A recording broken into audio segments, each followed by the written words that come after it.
shelves and tell you about some books that I have for sale on Pango. I'm selling PangoBooks as part of my entrepreneurship efforts and right now my goal is to sell enough books to get a rail pass so that I can go on the train from here anywhere in the western Velvet, stop. In the western United States for about sorry. So, our brother's home and the dog's barking. Stop it! Shh! Quiet mouth. Okay, so our first book. Well, you let me know when you're ready. Yeah, I'm just sorry, that was all jumbled. But I sell books on Pango to try to support myself, and I love to read, and I love to share with people. This first one that I have is The Paper Palace, which is also available at your local libraries. If you have a Libby subscription, you can get this on audio as well. I didn't really like it, but maybe it'll be your bag if you're more of a literary reader than I am. It's kind of about this lady that has an affair, from what I remember. I could read this short section or the whole thing if you want. I'll just read the highlighted portion if you want. Hello, thank you for joining. Hi, Carolyn. Have a great time. Have a great show. I think I forgot who it was. You tap on the screen or something and it pops up. I don't know. I don't know. We'll figure it out. There we go. Whoa, Joe 9999. Hi, Carolyn. Have a great show. Oh, thank you. Okay, so The Paper Palace by Miranda Cowley Heller is a Reese's Book Club pick about a woman, L.A. Bishop, who must make a life-altering decision between her husband and her childhood love, Jonas, over the course of a single day at her family's Cape Cod summer home. You want me to keep going? Yeah. The novel explores themes of love, secrets, family drama, and consequences of past trauma, unfolding over 24 hours while revealing 50 years of history, including a tragic event that shaped Elle's life. It's a debut novel from Heller, a former HBO executive who grew up spending summers on Cape Cod. So if that at all sounds interesting to you, it was very like cinematic almost and very descriptive and scenic from what I read of it, but it really wasn't my bag. But it can be with you, and maybe it'll be your favorite summer read, just because if it's something that I don't like doesn't mean that somebody else is not going to enjoy it. Yeah, someone else might like it. Okay, I found the next one. I typed in the next book and it came up with a movie. So I had to type book. Maybe it's a adaptation of the book. I don't know, but I got the book now. All right, next. Okay, the next one, and I'm sorry, everybody, this is backwards. It's backwards. I don't know how to fix it. If you have any pointers on how to fix it, let us know. I mean, we tried. Next, we have Scenes of the Crime. This one I read in like 2 days. It was so good. Oh, that's good. I'll let Mindy tell you the description because I'm... Okay. Scenes of the Crime by Jilly Gagnon is a suspenseful locked room mystery novel about a screenwriter who reunites her estranged friends at a remote winery to solve the disappearance of one of their own years prior. Weaving in scenes from her screenplay about the event, the book explores themes of friendship, culpability, and Hollywood storytelling, alternating between the present-day investigations and flashbacks, with a meta-fictional twist as the protagonist tries to write the ending of the real-life mystery.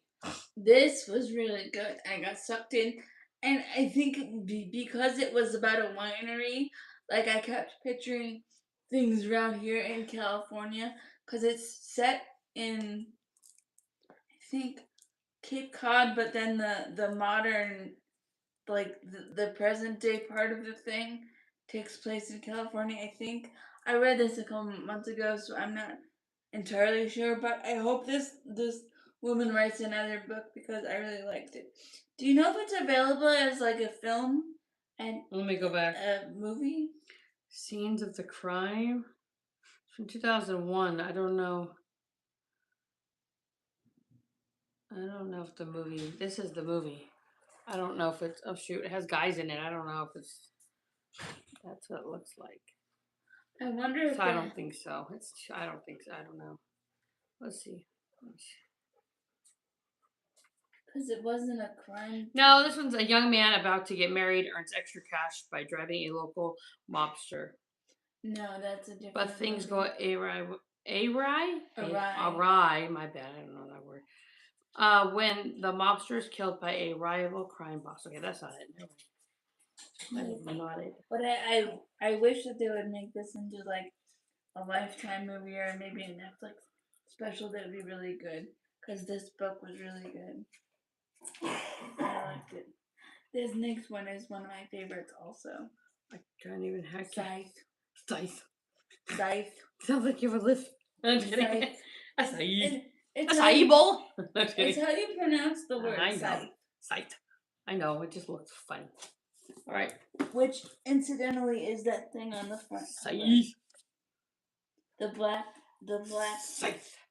thing is Scythe. Okay. I really liked this. This is the first in what originally was a trio. And then I think now it's going to branch out into like a quartet or maybe some more.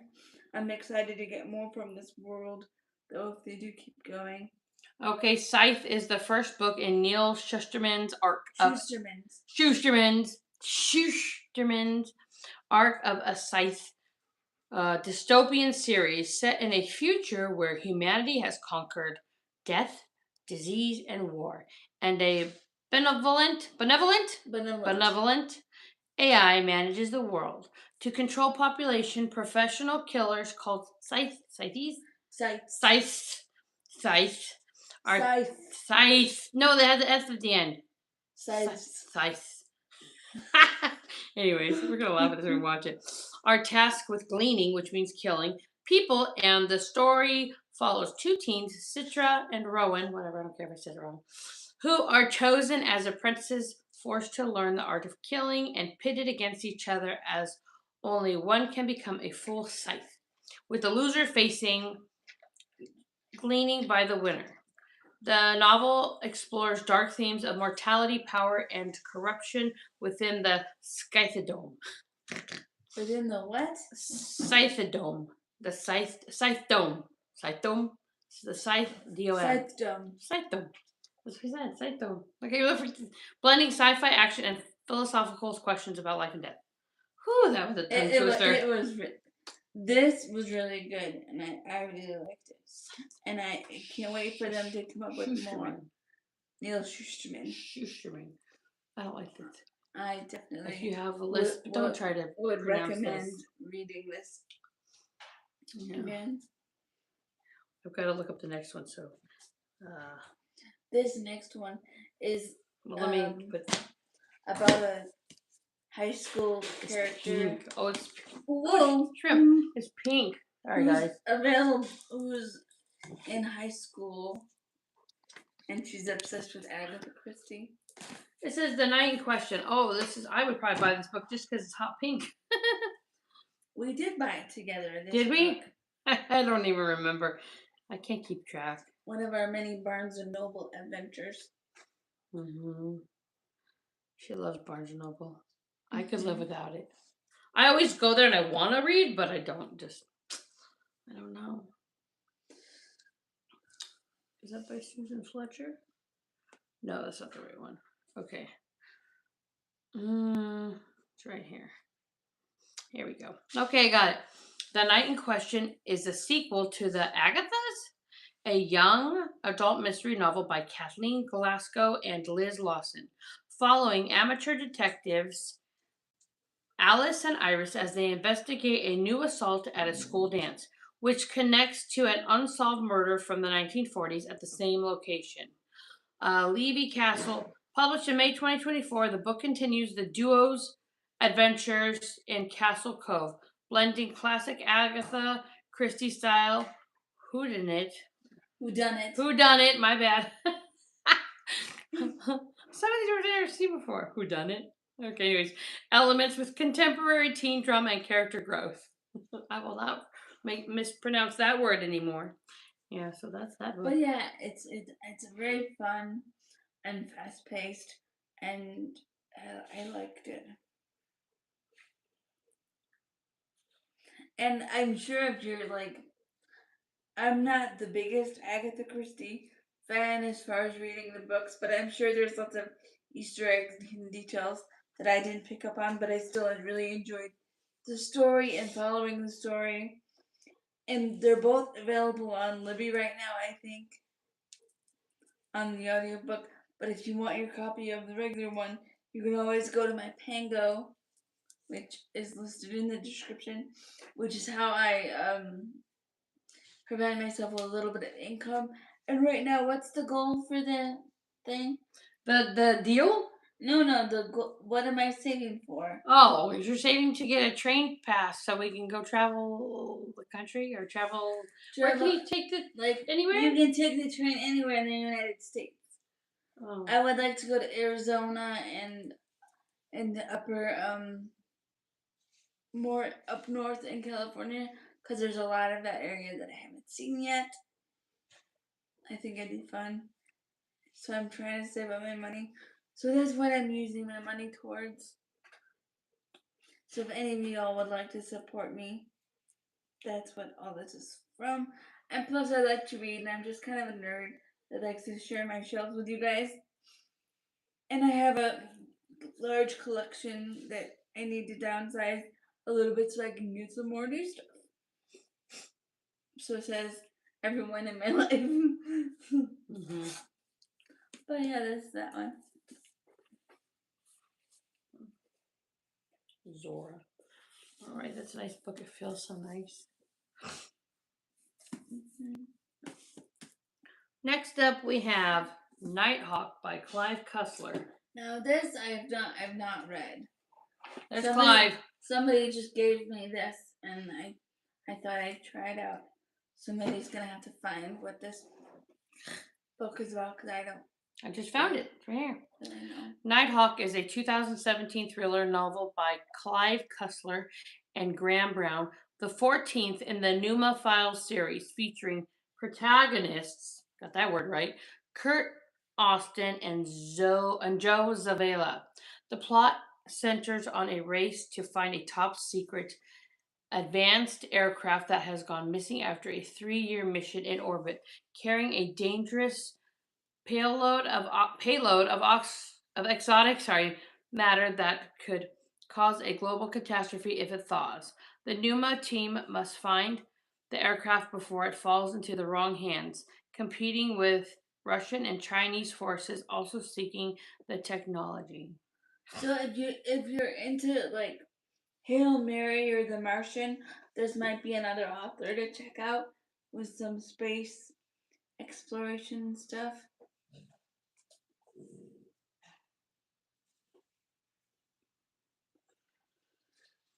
So that's that. You haven't read this one, right? No, I haven't read this one yet. I don't know. It might be okay. I don't know.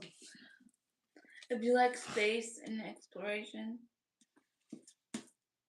she might like this next one. I don't know if she's read it, but it seems like she likes this M word. Oh. Murder Road. You read this one? No, I haven't read this one yet either. It's been on my shelf for a while. By Simone. But I know I've read a couple things by her. I read what's the one with the hotel? It's something hotel. But it might. I don't know if I'll say. Maybe it'll say later. I know she writes more by the author. The Book of Cold Cases. Here we go. The Book of Cold Cases. The Broken Girls. The Haunting of Maddie Clare. Oh, here you go. The Sundown Motel. Yeah, that's what I read and I really liked. A Box Full of Darkness. Silence for the Dead. And Ghost 19. Oh, there's more. Anyways, let's get back to what we're got to read about the book. Okay.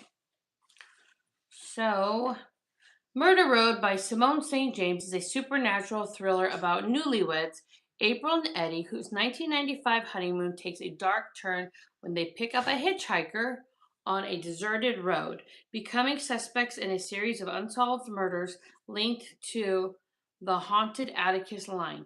The book blends a classic murder mystery with paranormal elements as the couple investigates the town's secrets to clear their names, uncovering a sinister history and a supernatural force connected to the road.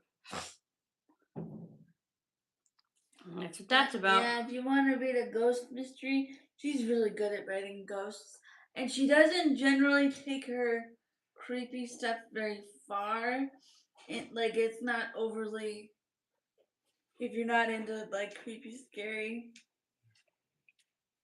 One of my friends that always reads like historical fiction loves her books because she doesn't take the creepy into extreme measures. So you might like this book. You might like this book. Maybe not. Next, Kite Runner. This was a classic and it made me cry. Khalid Hosseini. I can't say it. That's that book. You want me to read what it's about? Yeah, because I can't describe it, but it made me very emotional, this book. Okay, The Kite Runner is Khalid Hosseini. I don't know. Debut novel published in 2003 that tells the story of Amir, a wealthy boy in Kabul, Afghanistan, and his friendship with his servant son Hassan, set against the backdrop of Afghanistan. I was trying to say Afghanistan's backdrop of Afghanistan's tumultuous, said that right, history, including the fall of the monarchy, the Soviet invasion, and the rise of the Taliban. The novel explores themes of friendship, betrayal, guilt, and redemption, following Amir as he seeks atonement for a past. Hey, quiet down, dog. Past betrayal by returning to his war-torn homeland. It is a story of personal and political turmoil, focusing on the complex relationships between fathers and sons and the search for forgiveness. I thought this book was really good. But made you cry? But it made me cry. You never cry. So I'm gonna have somebody else have the emotional devastation of this story. But it was really good. I liked it.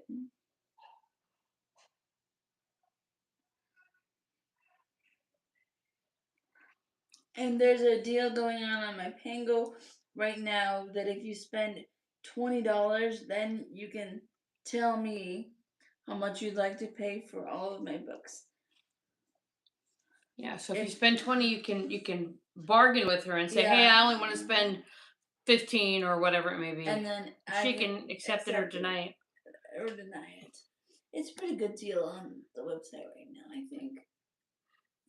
I would definitely pick this book up if you haven't read it yet. It's a really good one.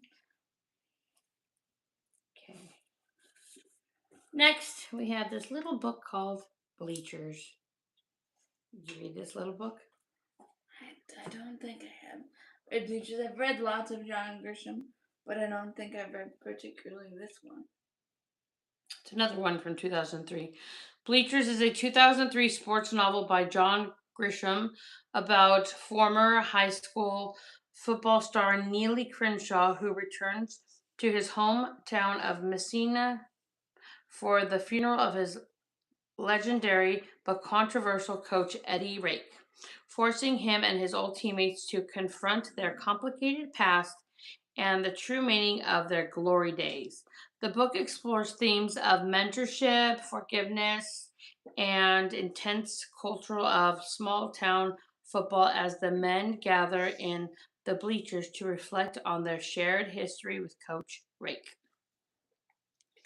So if you have a baseball fan in your life, that might be a good one. I mostly know John Grisham for his legal thrillers, but might be worth checking out. I don't know. I'm trying to find the next book, but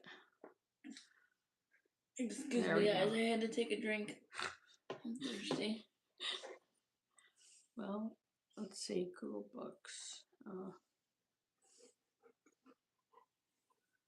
I'm just gonna look. This next one is an Amish fiction title, I I'm think. trying to read what it's about, but I didn't get the right description. Let me see if I go on Amazon. Here we go. That'll work. Yeah. Okay. The Mercy by Beverly Lewis. Can you hold the books up a little more because they can't see? There it is. I'm gonna read what it's about. This is I believe this is a murder mystery series. I just picked it up because the cover looked really nice and it was in a free box of books. And I'd heard of the author before, so. There you go. Okay.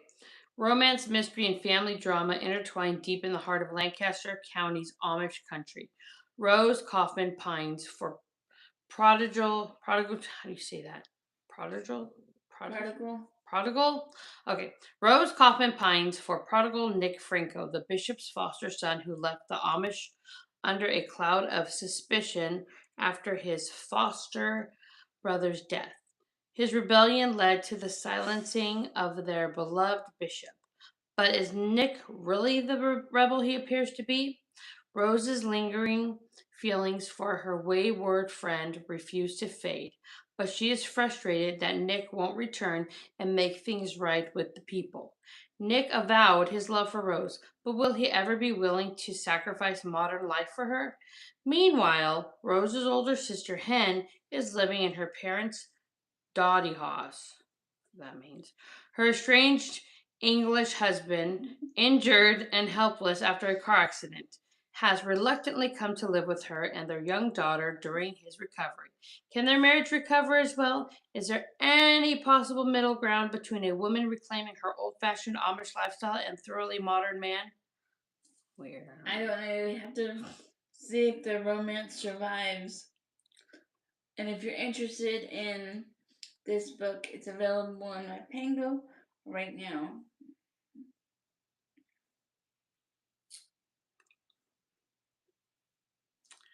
Gotta find the right book. There's different books that have the same name. Faye Kellerman. Yes, because you cannot copyright a title. There we go. I found it. So that if you like Amish people or Amish books or books about the Amish.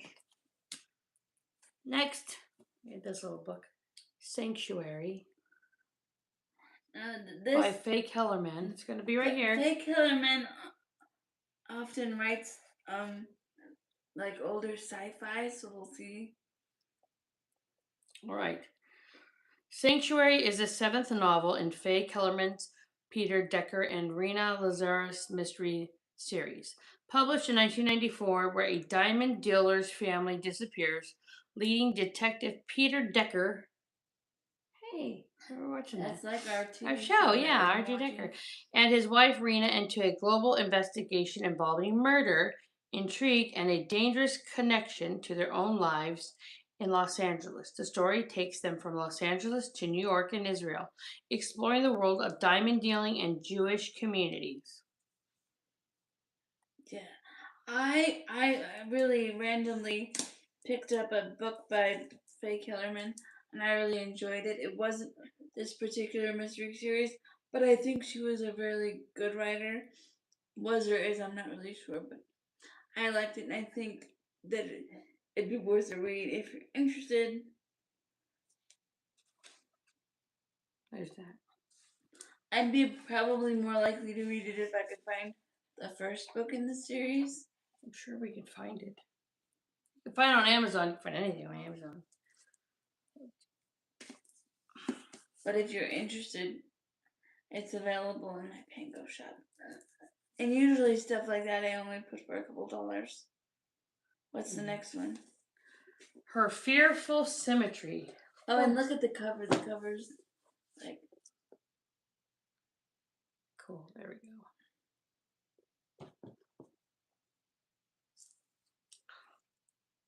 reflective. Very reflective. Okay, let's read what it's about.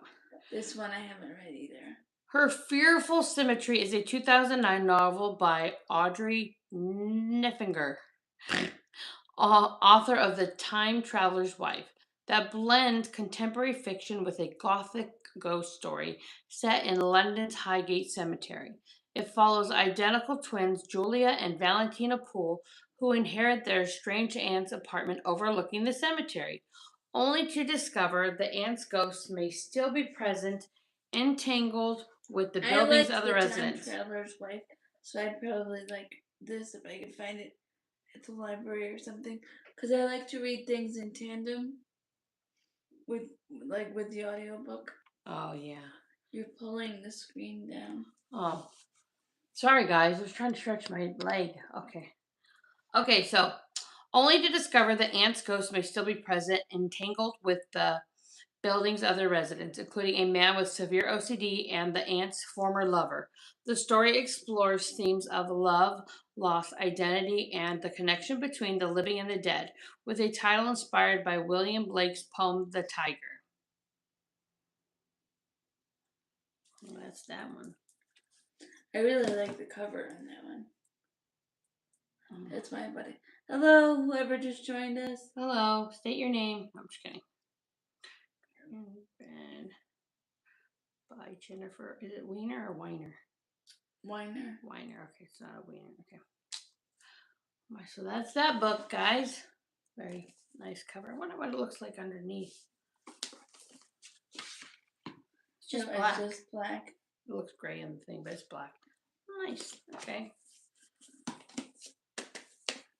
We'll put that over there. Move stuff off of here.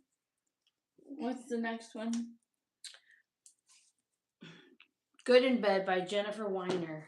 This is a book if you're like newly into motherhood. It's about this young woman who I forget if this is the one.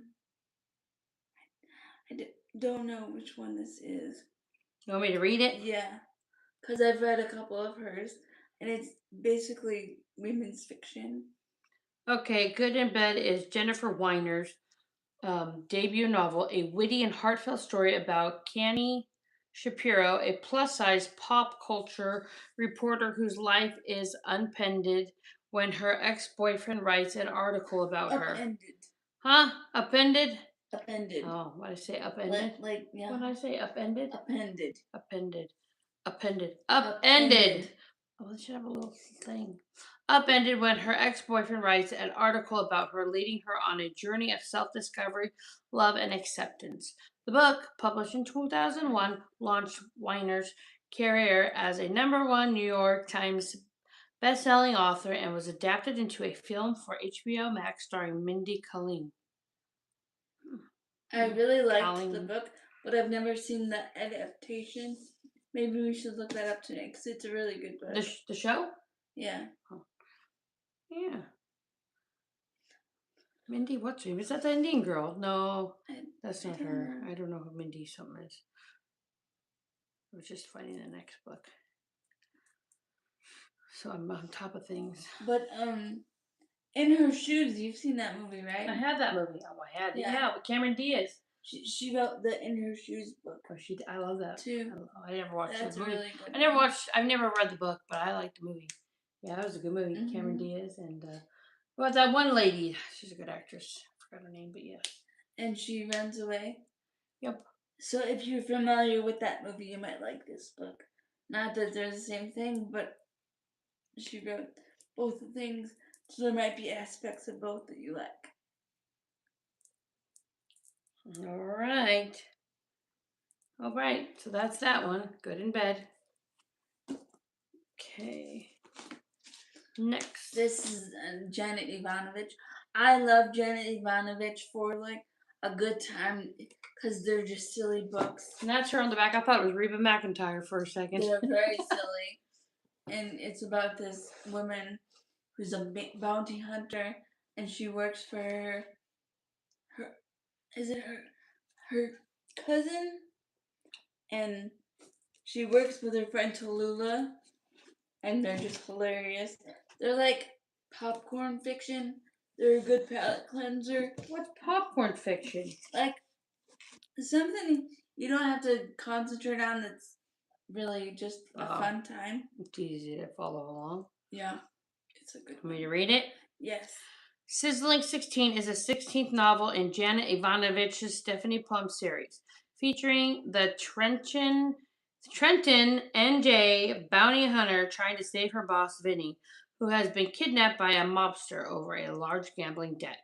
Stephanie, along with her coworker Lula and Connie, must track down Vinny while also pursuing other fugitives, all while navigating her complicated romantic relationship with Joe Morelli and Ranger. The book follows the series' typical formula of humor, outlandish criminals, and romantic tension. It's very silly and kind of fun and a little steamy. So if you want like a good time and just have a bowl of popcorn and Cheetos on the couch and read this book. Not at the same time because your fingers might get a little greasy, but I always love these for like just something when I don't want to be too serious about stuff. Yep. Janet, let's see what her book looks like. Probably blue. No, it's just blue with orange. Yeah, it is orange. Nice. I would think you'd like those because they're kind of romantic. Me? Yeah. Maybe I can just look at audio. Maybe I can just. I'd like to watch the movie. Libby, there is a movie of the first one. Oh, Libby. But I have Audible. Okay. But then I end up canceling it. Then I end up getting it back. This one is really good too. It's a how would you describe nice. that? Look at that book. A science fiction? I don't know. Or I don't know. I don't know whether it's science fiction or magical realism. Maybe I'll have to have Mindy read the description. But I thought this was really good, and I wish this was a series, but it's not. It's a standalone novel.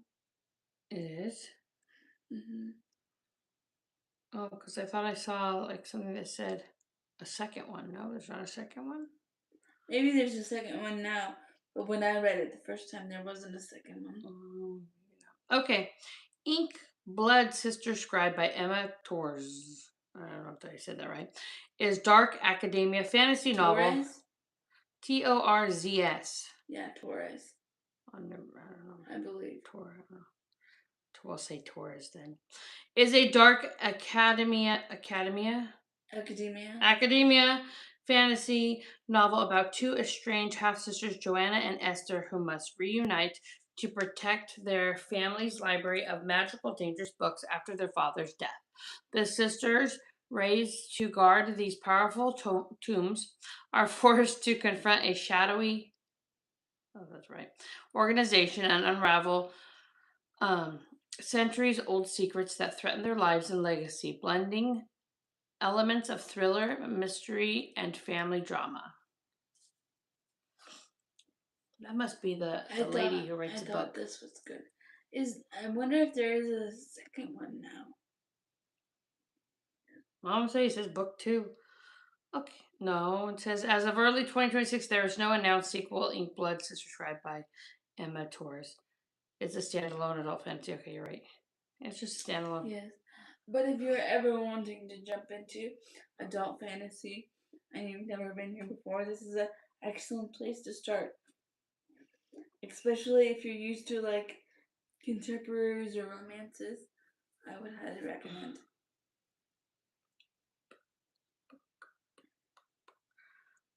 I gotta make sure I got the right book.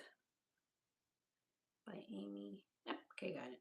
Gotta make sure we got it. Some books are called the same, so you have to look at the I don't think there's one that's called that looks like this, but the next one coming up, there might be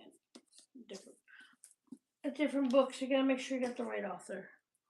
So this is the next one, The Joy and Luck Club. This is a classic. Tan. And I had to read like I want to say a section of this book for high school English. Okay, want me to read it? Mm-hmm. The Joy Luck Club is Amy Tan's 1989 debut novel about 4 Chinese immigrant mothers and their American-born daughters in San Francisco, exploring themes of identity, cultural Excerpts. That was the word I was looking for. What? Oh. We had to read an excerpt out of this book for English class in high school. Exploring themes of identity, cultural conflict, and immigrant experience. Sorry, Timu popped up. Through interconnected stories told via their Mahang Club. Okay. The book is structured in 4 Mahjong. And she tell me how to pronounce it. The book is structured in 4 parts. It's again mirroring a mahjong game, and reveals the mother's tragic past in China and the daughter's struggles to understand their heritage, creating a I can't say that word. Poignant look at the complex bonds between generations. Yes. Poignant. Just kidding. Mahjong, I believe, is that game with the tiles. It's like dominoes, but it has Chinese characters on it, I think. The next book we have, I've seen the movie, so we haven't gotten to it yet. Let me just stretch my hip real fast. I know, don't look at me, guys. I just gotta stretch it. I got a sciatica problem going on. I just gotta do a little stretch. Shrimp. Where'd it go? I just had it.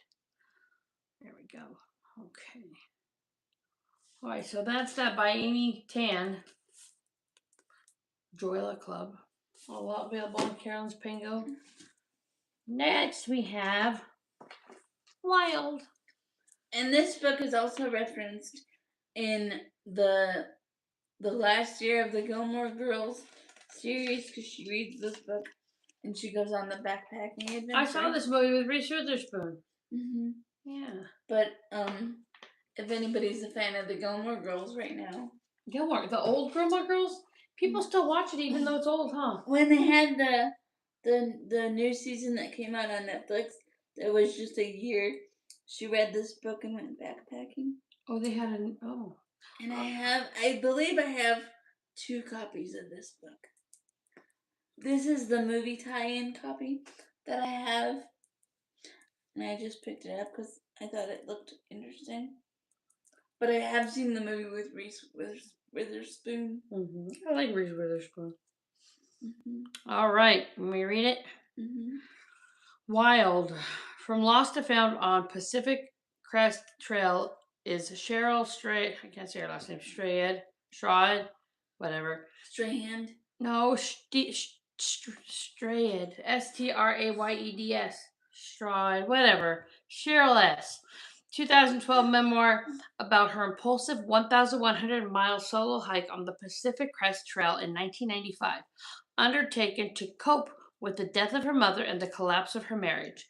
Lacking experience, she faced extreme physical and emotional challenges, from hunger and injury to loneliness, ultimately finding healing and strength on the trail.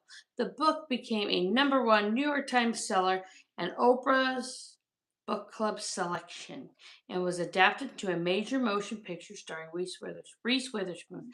I wish I could watch a good movie that was, I love Reese Witherspoon movies. Some of them. Anyways. That's that. So yeah. But if you're a Gilmore Girls fan and want to read the book that Lorelai reads after her father's death, she reads this book and then decides that she's gonna go on a hike, just like the lady in the book. So if you're at all interested in that, you can check that out on my Pango. What's next? Oh, I'm trying to write it in. It's a long title. Ship of Lost Souls. Okay, I found it now. I had to type it in. I'm gonna make sure I have the right one. All right, next. Oh, it's a nice book. Emily Windsnap and the Ship of Lost Souls. Must be like a kid book. I have 2 of these in this All the books in the series. Wow. If you have any younger readers that would be interested in, I believe it's about mermaids, correct? Yeah, looks like a mermaid. I bought these when my nieces and nephew were trying to get really into reading to try to entice them. Did not work though, so. Okay, Emily Windsnap and the Ship of Lost Souls is the 6th book in the Liz Kessler's fantasy series about a girl who is half mermaid, following her adventures as she discovers a ghostly ship and must travel to Atlantis to save its passengers, balancing her human and mermaid worlds. The story involves a school trip, a mysterious ship, and a life or death quest to rescue souls trapped between worlds, testing Emily's unique abilities and her relationships with friends like Aaron.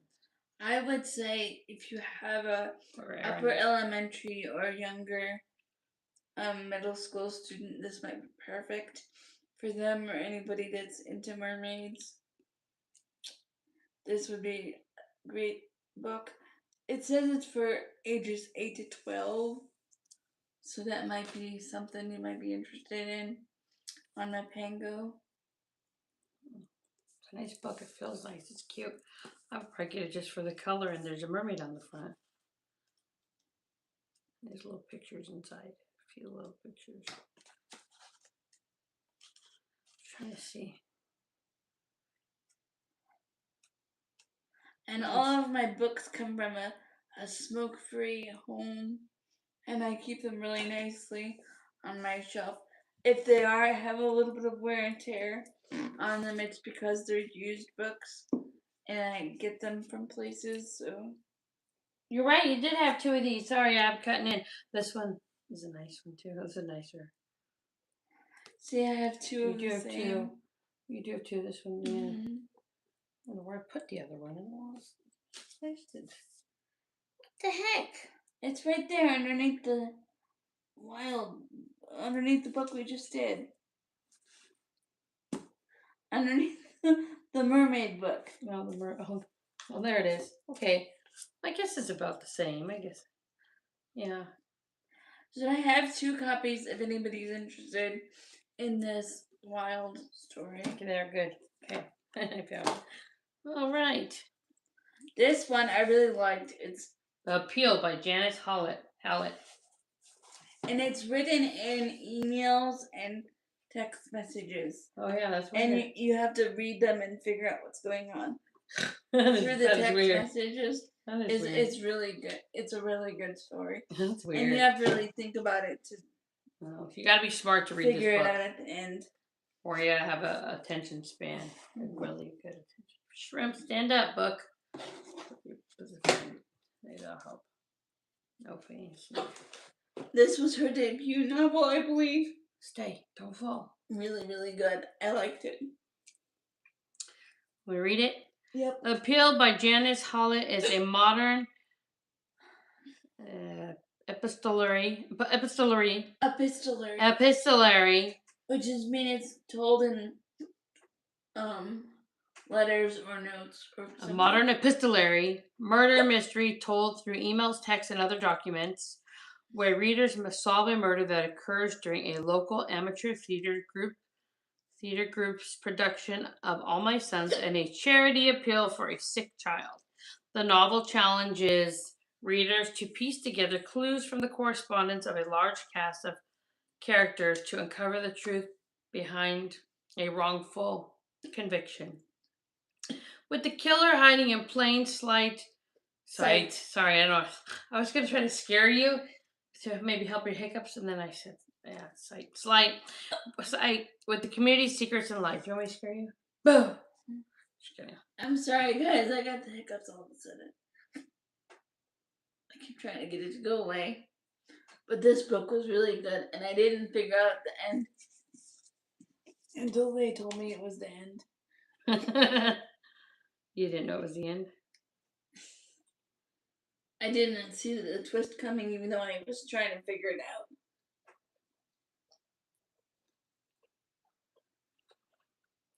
Okay.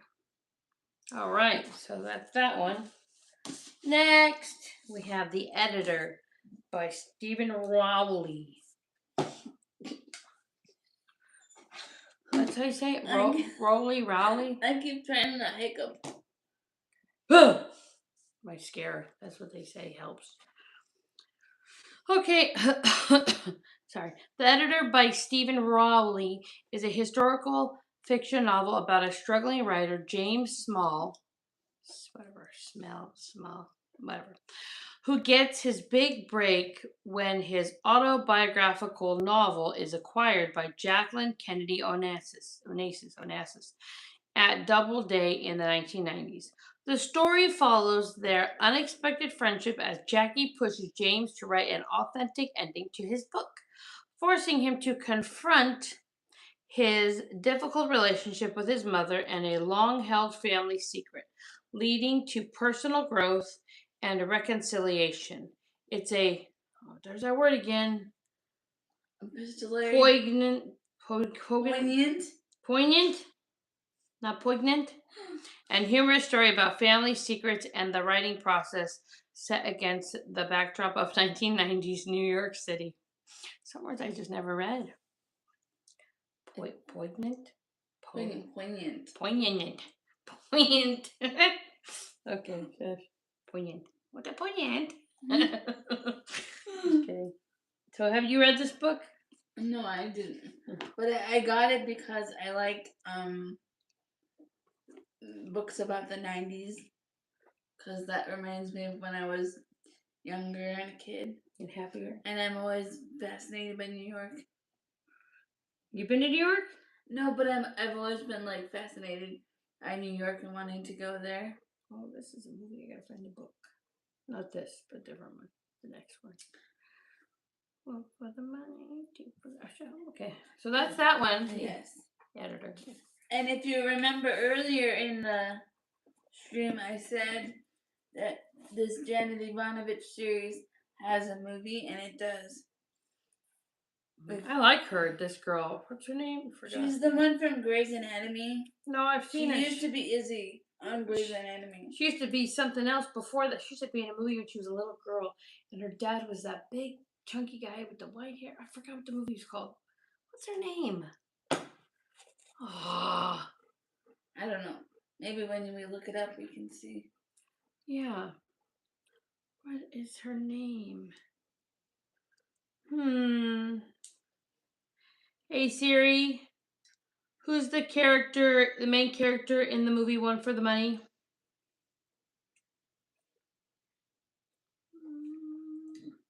What the heck? I don't even see it. What the heck's her name? How do I not know her name? I've never seen this movie.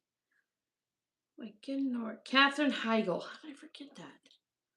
Yeah. Yeah. She used to be in Grey's Anatomy as Izzy also. What's the first movie she was in? Oh, there's a movie. I used to watch it. I don't know if you've ever seen it. Hold on. Susie Q? No. Katherine Heigl's first movie. I don't know. It's this one movie. Oh, is it called That Night? Oh, I think it's That Night. Maybe it's not. Her dad was this one guy. I don't know. I liked it though. I thought it was called That Night, but I don't know if that's what it's called. Yeah, but she was really young in the movie. Mm-hmm. Katherine Heigl movies. I just want to see what the first one's called. No, there's been a lot of movies, but it was a really old one when she was like a teenager. I liked it. She wasn't in that movie 13, was she? I never saw the movie 13. I'm looking. Fear of Rain. But you gotta keep talking to people. I know, but I was trying to see what it's called. The movie she was in when she was a young kid. Maybe it is called. I don't think it's called That Night. I forgot. I don't know. But anyway, this is the first book in the series where you meet Stephanie Plum and her crazy family that lives in Trenton, New Jersey, and she has to become a bounty hunter. I found it. It's called My Father the Hero, where she plays a teenage girl who lies about her father on vacation. Yeah, that's it. My Father the Hero. I don't know if you've ever seen it, but it's a cute movie. Okay. Yeah, I like this very old movie. Okay, let's get back to the let's see. Right. One for the money. One for the money, two for the show, three to get ready. Okay. One for the Money is the first novel in Janet Ivanovich's popular Stephanie Plum series, introducing the down on her luck lingerie buyer from Trenton, New Jersey, I guess that's what it is, who becomes an unlikely bounty hunter. To make quick cash, she takes a job with her cousin's bail bond company and is tasked with bringing in Joe Morelli, a former vice cop, and her teenage flame, who is wanted for murder. The book is known for its humor, fast pace, and memorable characters like Grandma Mazur and the Mysterious Ranger, blending crime fiction with comedy. I really like this series. It's just a silly, funny, goofy time. It was written in the 90s, and you can tell that it was written in the 90s. But if you like that sense of nostalgia, and you can like put up with like suspending your disbelief and just are there for the silly, goofy nonsense of it all, it's like watching like a sitcom TV show, kind of like All in the Family, or I'm trying to think of something else that's kind of like that. You know what I'm trying to talk about? The All in the Family and all that. I think I used to watch that show. It was a TV. The Archie. Yeah. Is that the show? It's kind. She says Archie. It's kind of like that. I think that's what it is. All the Family with Archie. So Archie. if you like All in the Family or any of those kind of shows from back in the day, this is very reminiscent of that. All in the Family. Let's see. Yeah, there she is. Mm-hmm. And there's Archie. I don't know. Okay, we see. I know what you're talking about. Okay, let's get back to the book. Back to the book. I gotta get back. But yeah, I highly recommend this series, and I know the cover's not everybody's favorite because it's the film tie-in cover, but I like the book, and I do have several others in the series, so you might be able to like bundle them together and make a deal. Oh, and here's some biographies that I have. I have a couple about this person, and I don't know. DeGeneres. And My point, and I do have one. And I don't know if they're any good or not, but I thought maybe somebody might want them. Okay, so let's see, I found my point. Given her downfall, I don't know. Who would be interested, but I think we'll see. Yeah. Okay, my point, and I do have one, is a 1995 humor book by Ellen DeGeneres, a #1 New York Times bestseller that features her witty observations on everyday life, human behavior, and pop culture, offering insights into her comedic perspective. The book, published by Bantam, includes humorous essays on topics like elevators, fashion, and her own life, and is known for its engaging and funny take on the world. So if you'd like to read a nostalgic Ellen book and see what her humor was like, or if you think that might appeal to you, you might want to check that book out. I'm looking up the last one. We got a last book of everybody.